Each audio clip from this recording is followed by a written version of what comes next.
Guguran lava pijar kembali terlihat dari puncak Gunung Merapi dari pos pantauan Merapi Induk Balai Rantai Kemalang, Klaten, Jawa Tengah. Hari ini sejak subuh tadi lava pijar terpantau sudah 2 kali keluar.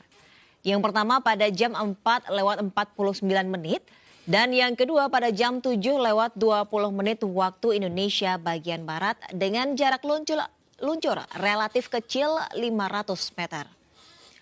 Warga lereng Merapi di kawasan Klaten yakni Desa Balai Rantai, Sidorejo, dan Tegal Mulyo kini mulai sering mendengar suara gemuruh dari puncak Merapi.